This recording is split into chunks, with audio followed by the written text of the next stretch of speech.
下一部我们年度期待影片《荣誉》和《滚蛋吧，肿瘤君》这样的一部影片呢，是组成了该导演的生命三部曲的前2部。对，是的。周老师，你想到是哪一部了吗？韩延的送你一朵小红花，因为我觉得韩延导演的《滚蛋吧，肿瘤君》名气非常大啊，当年还作为代表咱们中国去参加那个奥斯卡的最佳外语片。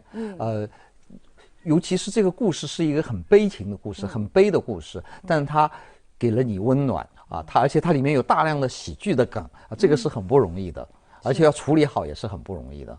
对，你也会很期待影片当中的那个演员他们的表现吗？对，因为这回易烊千玺跟刘浩存他们演的还是癌症病人嘛，然后你像这么年轻的啊，这个又是绝症，所以你首先想到的应该是很悲的，但是你要把这个东西处理好，让大家看完这个故事以后对生命、对生活依然抱有希望。这个而且还不是虚假的希望，是一定是很自然的流露出来的，所以这个就需要考验编剧、导演到演员的功力了。是的，大家非常的期待。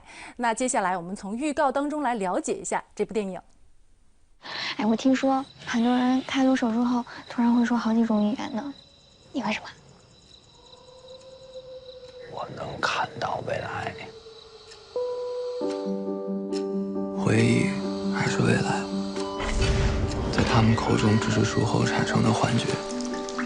只有我确定，一定有重要的事情在等着我。只是在证明这一切之前，我得当一个正常人。你呀，得去干点你这个年纪该干的事，多出去看看，多走走。我一癌症病患者有多少3万8给你啊？钱患者，人医生不说了吗？你这病复发率很低的。这些话我听了无数遍了，可它赶不走我眼前的幻想，也改不了我眼下的生活。你说的这些，一定是未来吗？一准是平行时空呢。哎，你相不相信，有一个地方肯定有一个没有生病的你，然后正常的上学、毕业，做了一个小探险家。人不管有病没病，有胆没胆，活的是个精气神。我妈说吃这些容易致癌。你不是已经有癌了吗？你什么病啊？我脑子有病。那不碍事儿。春花秋月何时了？啤酒藏腰小烧烤。来，你读更多。那是一个没有病痛和悲伤的世界，在那里有一个特别健康的儿子，也有一个特别健康的女儿。那里从不落雪，也没有风，是根本不变的地方。大家都过着自己理想的生活，简单而美好。我们珍惜每一刻，我们很少说话。我不怕病魔，我不怕病魔，但常常微笑。你得病了难，周围的人更难。陪着他，别让自己后悔。啥意思啊？小红花，奖励你人生第一回积极主动。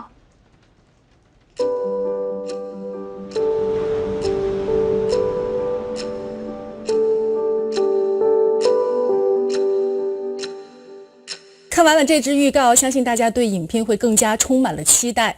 那我们看到影片的主演易烊千玺和刘浩存呢，其实他在近期也已经有非常好的作品呈现给大家，所以周老师会不会对他们的表演会有更高的期待？那肯定是了，因为易烊千玺是去年有一部很棒的作品，然后刘浩存是今年，然后他们又是很年轻啊，是2位00后的年轻演员，所以他们的能走多远，其实第2部非常重要啊，当然第1部是更重要。然后这第2部如果走得非常扎实的话，那我们觉得他会走得很远，就接得上，他们的那个事业会走得，演艺事业会走得很远。其次的话，我觉得他们2个人的成功是代表着就是对未来的青年演员的一种启示，因为你只要有好的作品，你就能站得住啊！你光是靠网上炒作啊，什么东西，这些东西都是一时的，马上就会过的。但是你如果真正拿得出手的作品，就像易烊千玺跟刘浩存去年跟今年的作品一样啊。那么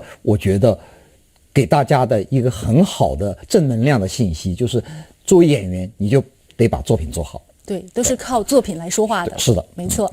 那我的同事蓝宇呢，也在早些时候啊，专门采访的导演韩延和主演易烊千玺，为他们送去了我们的惊喜和荣誉。我们接下来到现场去看一看。那现在呢，做客我们直播的就是《送你一朵小红花》的主创韩延导演和易烊千玺。那我们也请两位跟我们正在观看直播的朋友们打个招呼。导演先来了。大家好，大家好啊，我是导演韩延。千玺。大家好，我是易烊千玺。千玺这个好微弱的声音。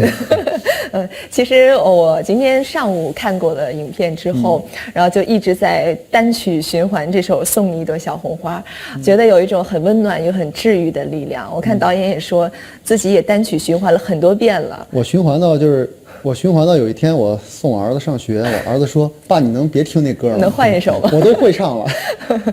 就是这首歌当中，其实会给大家带来一种特别好的一种力量，就是有一种您写到的说，好像是那个调在不断的升调，然后同时就像我们翻越人生当中的一座又一座的山丘。其实我第一次听到这歌的时候，我就觉得它这么简单，但是好像把这个电影要说的全写在里面了，就是把人生写明白了，写透了。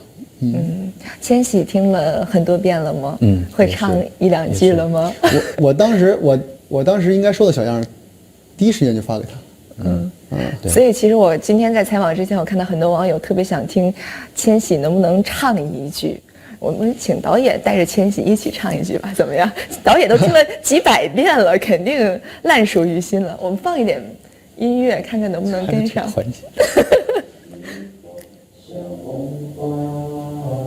听听导演的歌喉。送你一朵小红花，开在你昨天新长的枝桠，奖励你有勇气主动来和我说话，不共戴天的冰水啊，义无反顾的烈酒啊。我最喜欢的歌词是第5段，就奖励你能感受每个命运的挣扎。就那句，我觉着，我当时听到这句，我觉得特别触动我。我觉得跟我们拍这部电影的那个初心特别像，就是我们希望这部电影真的被更多的人看到，然后让更多的人能够感受到别人，感同身受的去知道周围的人和他那些可能陌生的人，跟他不熟悉的人的生活境遇，然后就是感受他们的命运。就像我们在片尾看到的那些生活当中遇到的一些困难一样，我们能够对别人的一些苦难感同身受。我最喜欢的一句歌词是，好像是在苦难的日子啊，我都战胜了它，都战胜了它。哎，我觉得这句话真的是道尽了我们生活当中的很多的不容易，但是又要积极的去面对我们的生活，消对苦难嘛。对，所以千玺这一次诠释这个角色，当初是怎么走进这样的一类人群的？他们的心理是不是在拍摄的整个期间，都要让自己沉浸在病患的这样的心情当中？对。一开始了解到这个男孩是脑癌患者的时候，其实有想怎么样在特殊性上面，就是展现一些他的特征、一些特点，就是患病方面的特征。但是开拍之后，包括跟导演聊了好几次之后，发现其实想描述的就是一个普通男孩，在非常普通的家庭、普通的城市里面，怎么样长大。当他遇到这些问题的时候，他是怎么样面对的？所以也就能让大家有更广泛的这个认同感吧。就大家能想到我跟我的父母是什么样子，就是他其实描绘的是一个很普通、很脆弱敏感的一个小男孩，所以就没有更大的心思放在描述病痛上面去。所以今天跟我一起看的我同事他就说，哎，我突然间恍惚觉得看高亚麟老师还有千玺，有一种觉得像《家有儿女》里的刘星长大了的感觉。所以其实你也看过高亚麟老师的戏吗？以前，看着他的戏长大的。对，这个能这么说。在演戏的过程当中，他有没有给你一些指导和帮助？我们这一家其实熟悉的非常快，然后在导演的指导下，我们也就是非常快的像一家人一样去相处，然后拍戏的时候也能更好的融合起来。然后反正就是你只要演员之间互相这个距离没有了，就是大家非常真实的面对对方，其实演起戏来会比较舒服更自然。我看到你们在杀青的时候其实是特别不舍的，而且那个演员老师就转过头去流下眼泪了。你当时是什么样的心情？我当时也不舍得呀，就是非常想跟爸妈一块儿拍戏，就是这个氛围很舒服。我觉得还是导演选演员选得好啊，太有这个信任感了。这一家三口，我们一上来就相信他们是一家人。对他们就像是真的，就有的时候，比如说我们拍完了这个父母的戏，然后呢，他们也不走，他们要接着看，就在后边接着看那个换完衣服，换上自己的正常的衣服，然后接着看他儿子的表演。然后看完之后，他俩还在这讨论，哎，这个刚才那个你能演吗？就是他俩还在讨论。有时候呢，那个拍完那个他的戏，他也不走，他也跟那儿看。就是他们没有，我觉得他们整个的在这个表演的过程中，没有把它当成一个工作。就是我觉得他们很珍惜这种创作，这种创作的氛围，挺好的。我觉得真的是，我觉得就把这一家三口凑到一块儿。真的，我觉得是我运气真是太好了。而且也有一种传帮带的感觉哈。对，真的是把你当成像自己的儿子一样，对，就关注你的演技怎么样。朱媛老师是我的大师姐，然后我们都是中戏的，然后我是他的大师叔。大师叔。然后我们俩差16级，看不出来。看得出来。所以今天坐在这儿都是中戏之光。所以千玺一开始是怎么称呼海燕导演？师叔还是师哥？就是导演啊，就是其实没太，我们在没太那个有其他称呼。后来拍完戏了，然后我们去捋，我才想到，我给他打这么多集，才意识到这个问题。大概好几年前就碰过这个项目，那会儿是第一次见海燕导演，然后头2句话就我们还不太熟悉，第一次见，然后头2句话就是我应该是你师叔级别的吧，就是这个自我介绍，可差不多嘛，差10多集，对吧？对，真的应该是师叔级别的。但是我觉得特别好，因为其实你们是一个学校，然后同样的表演的体系哈。之前我记得千玺有一次说过，说海燕导演有在表演方法上给你很多帮助。在这部戏当中，哪一场戏或者哪一个细节上，是导演给了你很多的帮助和指导呢？很多，因为头2次开始聊剧本的时候，就能大概知道导演想要的是一种什么样质感的表演。导演的表演审美很独特，然后也很想要那种导演经常说好的表演是无法复制的，你能复制就所有人都能做。就反正导演对表演的这个标准还挺高的。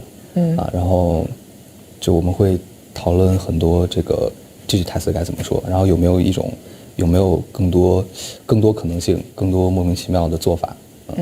所以最久的那场戏，你是真的喝了吗？必须得戒一点。对，我当时戒了一点，然后我本来想着那个劲儿能留到后面拍特写的地方嘛。原来酒量不行。我就戒了一点点，然后后来一上来先拍大全景，我走过去，梆梆梆敲门，然后那个雨哗一下，我整个人就完全精神了，就剩一个字儿，就是冷。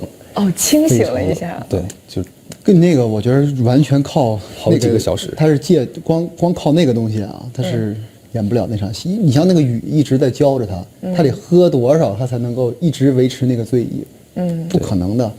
而且我印象特深，那天我们那场戏一共拍2天，第1天好像拍到半夜3点钟吧，我就看他，我就出去，我就看他围着一毯子就在那儿抖，就是那个手啊是不自然在抖。因为他一开始他只是说冷，他就在那儿没事儿。一过12点，我就看他不再说话了。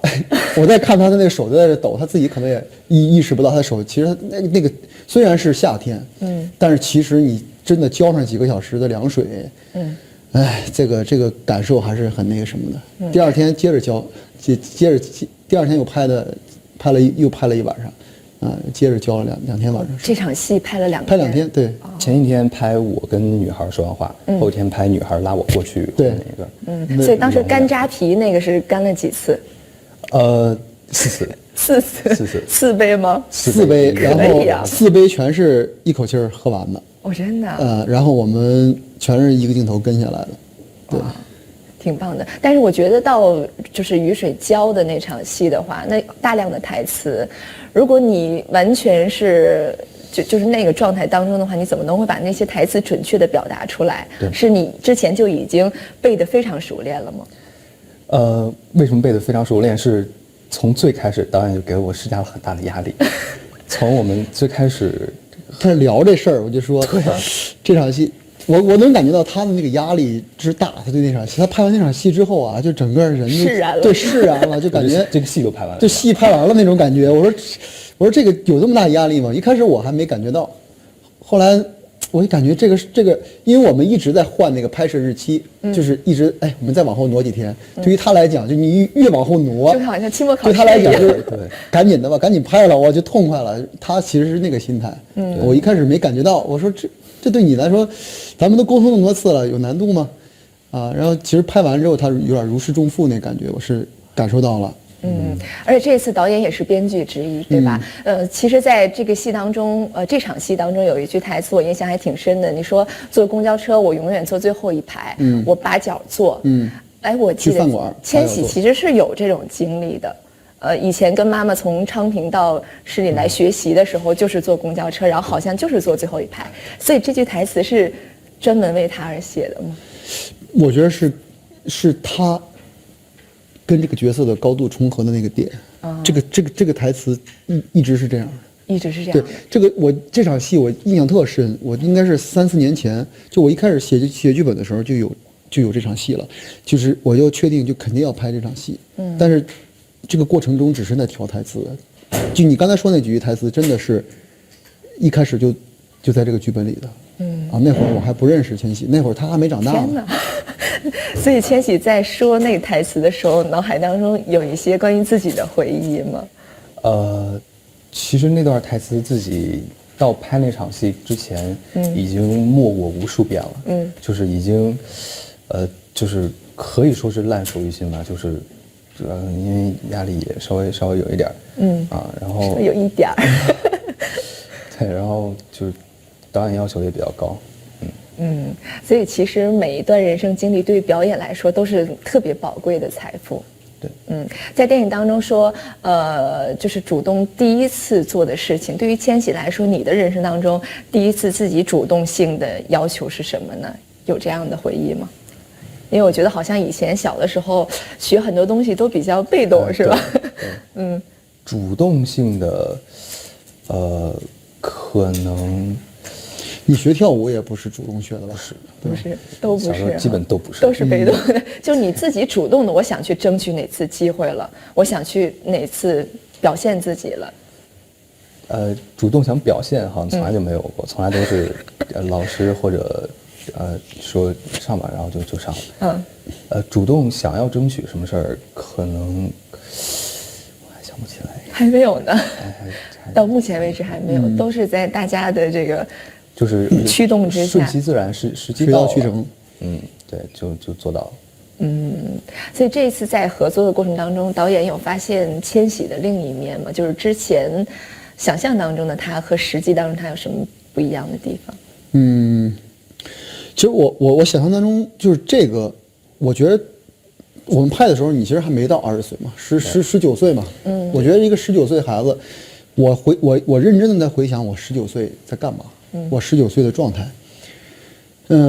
我其实对一个19岁的孩子没抱太高的期许，因为我觉得你你首先呢，你的人生阅历也不是很多，然后呢，这个经历的事儿也没有那么多。我跟他聊了几次天儿，我发现他太成熟了，他对于这个世界的看法，对于人的看法，对于生命的看法，或者是对于很多群体的弱势群体的看法，我觉得那个东西是出乎我预料的。我19岁的时候，绝对是想不了那么具象的那个，就是我19岁的时候还在特别形而上的去想这个世界就是比如说人从哪儿来的，人到底是这个宇宙当中人到底应该是一个什么位置，就是还在想那些虚头巴脑的东西。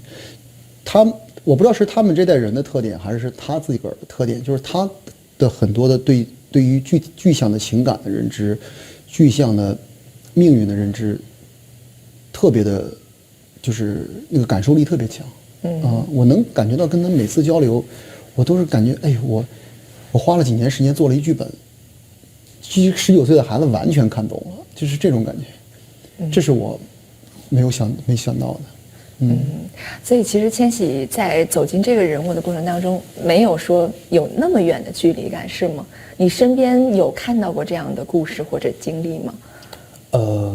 其实我们都想把韦一航做成一个，想把它演绎成一个，就是大家都感觉在学校里面或者身边相信他存在的一个普通男孩，所以会给他堆叠很多细节，堆叠很多属于他这个性格会衍生出来的一些生活细节，慢慢才能给他堆叠成这么一个看起来比较自然真实的人物。看来你们唯独你上回很多次是吧？我们唯读了得有好多次。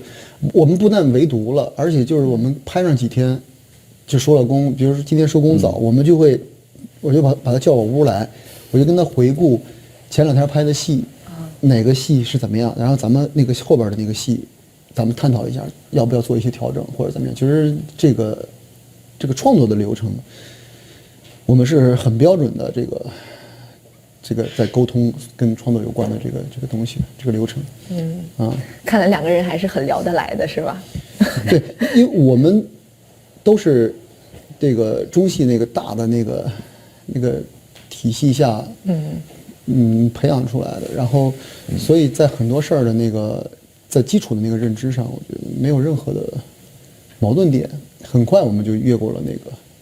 而且这也是千玺上中戏之后演的第一部戏，所以你觉得在拍的过程当中，学校的学的那些东西，对于拍戏来说，是不是有一定的帮助和作用？有非常大帮助。比如说我以前根本就不知道什么叫因素过渡，什么过渡？因素过渡。就反正类似于就台词上面一种，就是比较就很基础的基础理论，非常基础。发声方式之类一点一点学上来。包括我拍，咱们刚开拍没几天的时候，我们其实就是期末考试嘛。然后期末考试前学的一点东西也有用。如果边学直接就用。对，如果不是学校学的那几年，我就不会有韦一航的这个说台词的方式，他说话那一套。然后也不会有语系，就那么一大段独白，我怎么样给它拆开来，然后钻到每个缝里面，怎么样不同的可能性去表达出来，就是学校帮助非常大。你那会儿给我发过一个那是你的作业吗？就是人物设计什么关键点那个图？不是啊，就是那段时间做的那种笔记。笔记。所以其实他虽然没写人物小传，我想说的就是说，其实人物小传，我觉得。是人物小传也好，人物前史也好，我觉得它是个形式。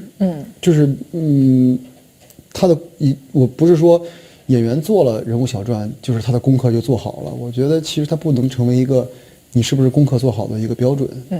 其实有很多方式。对，他其实有一天出工之前给我发了一个图，就是可能是他那段时间的对于表演的一个思考。我也是觉得这孩子，你看他平时好像不太爱说话，但是其实他所有的事儿都在琢磨，他在消化，他在琢磨，他在探索那个东西。虽然他没表达出来，但是都用那个时间来思考了，对，是吧？其实你看他演戏，你就感觉就是那种演法，他上来他没有特别离谱的，就说第一条演的跟我们聊的是两码事儿，他上来底色都是对的，我只是在微调，只是在一些小的点上去细节上在微调。其实你看他演戏和他的设计，他整个他吸收能力非常强，他把我们之前定好的一些策略、一些方案都想得很清楚。我觉得学校的老师应该特别高兴哈，这是学习和实践最好的典范了，活学活用，知行合一。所以中戏所有教的都没白学，是吧？对，都用到实践当中去了，而且这实践也是检验这个我们理论的最好的方法。所以其实这个人物是有一点丧的，然后有一点颓废的。然后我那天看到导演在37岁生日写了一篇微博，说自己好像就一直是那种希望自己在新的一年不那么丧，不那么和生活对抗，然后写了很多。想这个好像写的好多东西就是这个一航这个角色这个人呢，那里面有您自己的影子吗？我觉得肯定会有。我觉得就是这个角色其实是我们所有主创一块弄出来的，一块去把它给塑造出来的。我觉得所有人的对于这样一个年纪的孩子的理解和自己身上的影子，我觉得都会融入到这个角色里边。肯定会有的。所以其实这部电影我觉得会激励很多好像想要放弃对生活、对命运追求的人。所以其实我相信千玺在成长的过程当中也面临过很多对于自己的挑战和困难。你有那样的时刻也想放弃的时候吗？想放弃的时候，基本就是比较累的时候，就是那场戏。就咱们这部戏吗？不是生活，开玩笑，开玩笑。就是工作比较累的时候，工作比较累的时候，可能说想休息休息或者说不干了。就是反正就是累的时候，但是还是会坚持下去。就是我觉得在电影当中有一句台词挺打动我的，说得病的人难，周围的人更难。其实往往我们努力生活，或者说和命运对抗，不仅仅要为了自己，还有我们身边爱我们的、在乎我们的那些人。所以我相信千玺可能某些时候想要放弃的时候，更多的也是想到所有人对你的期待、对你的爱，所以还是会选择继续的坚持下去，是这样吧？对，我觉得这部电影还是非常温暖人心的，而且其实它讲的不仅仅是和这个病魔的对抗，而且我觉得在2020年好像有着特别的意义，因为这一年当中，好像我们从来没有像之前一样这么多的去提起病痛，然后让我们去关注病痛。但是这部电影，我觉得好像给我们打的是一针心灵的疫苗，好像能够让我们更好的去面对我们未来的生活，积极的面对我们的每一天。我觉得导演不知道你想通过这部电影让大家有一个什么样的感受？我觉得你刚才说的都特别好，我觉得就是我就是这样一个想法，因为我觉得今年呢特别特殊，这个疫情让大家都停下来了，你有很多的时间去思考生与死，思考生命这个事儿，然后大环境也逼着你去思考这个事儿，因为你每天都在新闻上看到又确诊多少例，有多少重症，然后有多少人离开了这个世界。然后我觉得应该就是好像这个疫情逼着大家在思考这个事儿但我觉得其实我们每个人都做得挺棒的，因为我觉得我们扛住了，我们在2020年我们国家我们的民族，我们扛住了我们在跟这个疫情对抗的过程中取得了阶段性的胜利。我真的觉得这是每个人的努力，我觉得每个人都值得获得这一朵小红花所以千玺在疫情期间做了些什么呢？有没有也思考一些关于人生的一些体会和感悟？对，我觉得大家在疫情期间，刚刚导演在之前也说过，感觉经历了疫情好像所有人都变得更感性一些。我觉得大家经历过这场疫情之后，会更切身的感受到，原来生死就是在身边，随时可能发生的事情。我们会想到我们在面对这生死的时候，我们是什么样的态度，我们该怎么做。我们这个电影到最后到最后其实也给了一个小小的答案，就是我们面对生死之后应该怎么样啊？我们要怎么样更好的生活下去？这也是一个电影给大家的思考。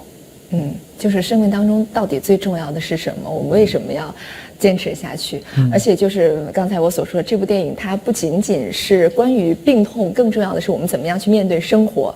就是有一句话说得好，就是生活的本质就在于你看清了它的真相，然后依然热爱生活。我想这也是我们每个人看过这部电影之后会有的一种感受，就是我们每个人在生活当中都有不同的难。也许你觉得这个难处很大了，但是你要知道，在世界上还有人面对着更大的难处，所以这样的时候我们就会释然了，就要积极的去面对生活，也要送自己一朵小红花啊！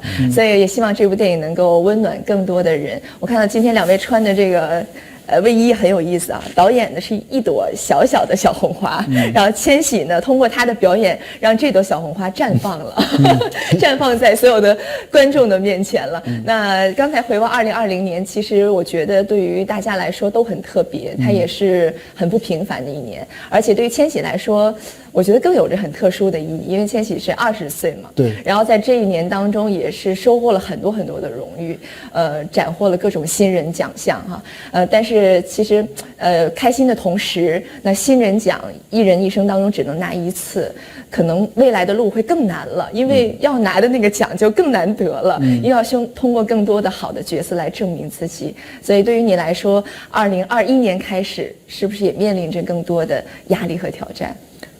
我以前说过，我感觉20岁会比18岁更是一个很明显的阶段，算是人生下一阶段。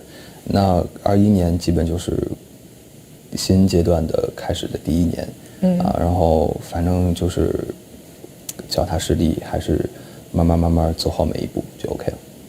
你说到这儿，我突然间想到，千玺的那个家训了，就是爸爸给你写的那个话啊，就海燕导演不是说过吗？拿筷子远的孩子都是离家远，是吧？但是爸爸说过，说这个飞得累了就回家，是吧？回家那个多和爸妈聊会儿天儿。而且在这个电影当中还有一个很有意思的地方是，就是跳那个广场舞的那个戏，然后当时我觉得千玺的那个基本功一下就来了。就是从小练那个拉丁的那个范儿哈，然后那个，所以很多人就在想说，千玺的退休之后的生活，你自己有畅想过吗？也会去跳广场舞吗？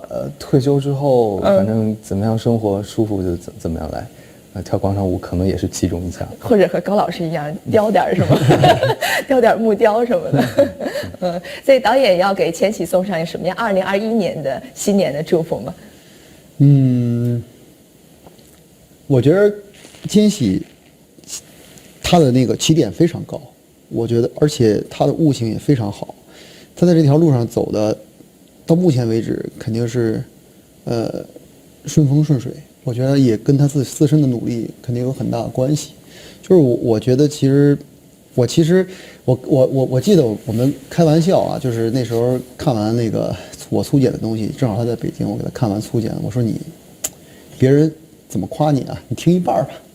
就是这个，我觉得大家看完肯定会，不吝惜自己的措辞的去夸你的。这个，因为我觉得其实对于一个19岁的孩子，的表演能够演成这样，他的侧面每个侧面都能演出来，我觉得每个人都会把自己最好的词汇送给你了。我觉得其实我觉得就希望他21年就是他自己也说了要脚踏实地嘛，我也觉得就脚踏实地，然后朝着他自己希望成为的那个演员的方向迈进。这真像是诗书说出来的话。是这个有点这个传承的感觉。对，其实我觉得这一点大可放心。我觉得千玺一直还是一个很清醒的青年。是，我也发现了，其实他在这些方面上很难去，就是你很难通过几句夸奖，就是改变了他整个的心态。但是还是要夸的。对，还是要夸的，还是要夸的。所以千玺还是会看评论的，是吧？还是要夸的。所以很多影迷说这个很幸福，因为千玺能够有不断的有好的作品和大家见面嘛，所以我们也希望这2021年，包括20岁以后的未来能够更加的美好。那明天电影就要上映了，今天我们是在做一个这个新年的直播，那所以呢，接下来我们要进行一个小小的仪式啊，我们要一起喊出电影你好的口号，好吗？我来打板啊，来。打完板之后喊吗？对对啊，那一般剧组都是怎样的？先喊，然后再打板。3、2、1，电影你好。好，那我们也有一份荣誉要送给导演恭喜送你一朵小红花。好，谢谢。电影频道M榜年度期待影片。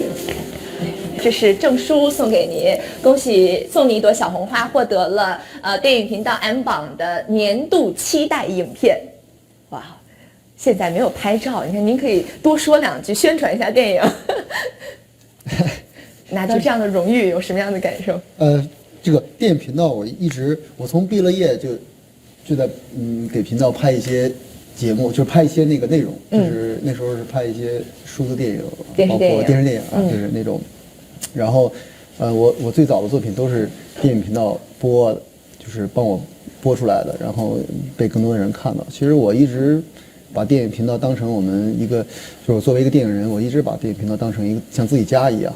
就是，其实我觉得这个，就我这一路的这个作品，包括我的一路的成长，也是电影频道就是见证的这个过程。所以，这个还是很高兴能够。真的是获奖感言，要举起奖杯挥动一下。很高兴能够那个什么。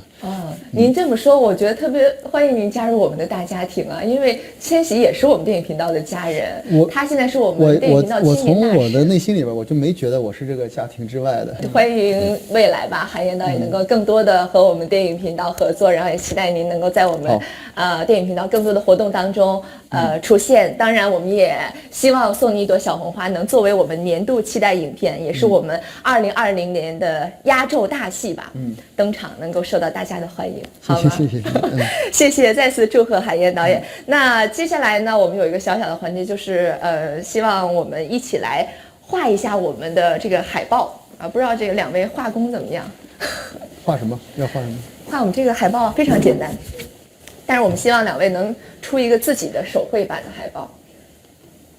就是画一朵小红花，然后写上，对，这个是我们的海报，但是2位可以自己来创意啊，我就模仿它好了，我们一起来画。千玺，你要什么颜色的笔？只是一个，就一个红的，一个粉的。导演，那我用蓝的吧。行，那我用红的吧，既然没有人选。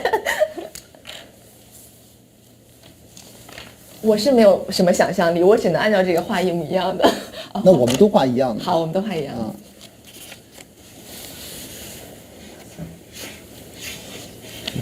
画这个。啊？对。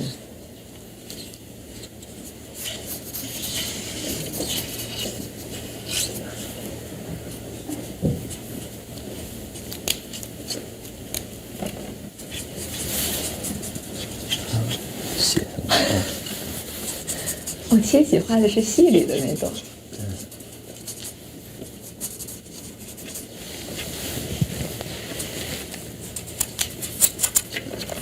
还要写档期哦。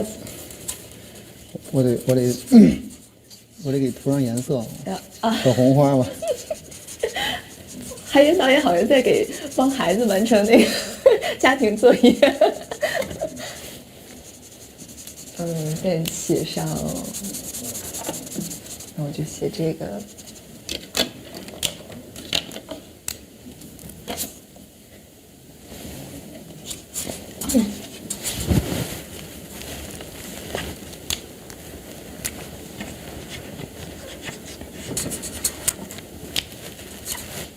好，我们展示一下手绘版的海报吧，怎么样？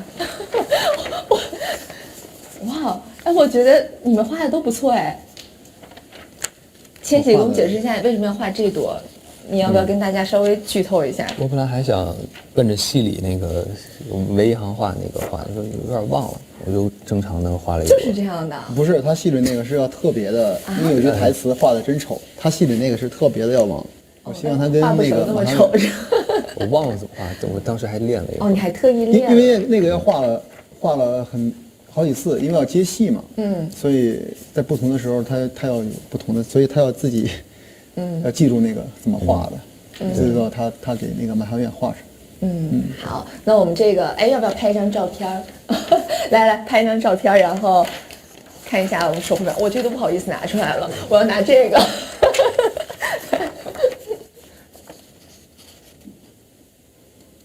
好，那好吧，那也希望两位能够在这个海报上签一个名字吧，好吗？我们送给幸运的观众。好的。这样吧，导演说一个口令吧，然后我们到时候截屏好吗？我们选一个您说的口令的人，我们截屏然后送给他。您说的口令是什么？比如说档期啊，或者是什么都行，你一句暗号，就是您觉得说什么口令？就说片名吧。送你一朵小红花。对，好，那第一个是送你一朵小红花。那千玺呢也说一个口令。口令是我好。口令是好是吗？我是说一个。你说。现在说吗？对呀，就说一个口令。送你一朵小红花，12月31号上映。好长啊！送你一朵小红花，12月31号上映啊！好。我说一会儿说。你刚才说我以为是好，那我们就送给幸运的朋友。那我知道韩延导演还有采访，然后那就请您稍事休息，然后我们接下来的荣誉是要颁给千玺，好吗？好。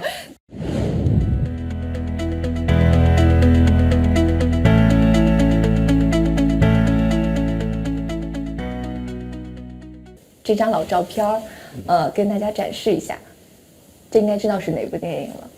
对。长津湖，这也是明年是吧？明年将和大家见面的影片。这部戏你觉得自己的到目前为止觉得拍的怎么样？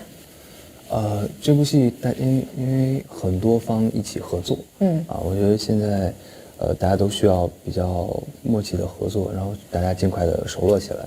然后这部戏其实这部戏的剧本故事本身也非常的吸引人，然后各个角色也都有各自的特点，然后反正这部戏我觉得大家可以期待一下，一定要期待啊！而且我记得在金鸡奖我采访你的时候还问过你说会不会愿意演主旋律的影片，你当时说还自己挺想参与的。梦想成真了。对，没有这么快。见证了很多重要的时刻。我们再来看看下一样，是口罩。那这也是值得大家期待的一部戏，就是中国医生。那还有一个，他没有在这个盒子里。来，我们请上他吧，好吗？你刚才听到声音了吗？听到了。想他了吗？长大了。长大了。没几天。这是哪部电影？快告诉大家。这个也是明年年初会跟大家见面的《世间有他》然后更多信息等我们稍后再透露啊，我们之后会向大家公布的。但是稍微跟大家透露的就是《世界有他》这部影片也值得大家期待，是吧？对，我觉得他跟你完全没有陌生感哈。对，拍了几天戏一起。呀，好吧。可以跟千玺说拜拜吗？不愿意哦，真的好配合你走呢，好乖啊！他知道你有工作，不打扰你了哈。那你接着往下摸，其实还有一份荣誉在下面，在下面拿出来就好了。你们这个藏的有点深。有 BGM 吗？此时此刻。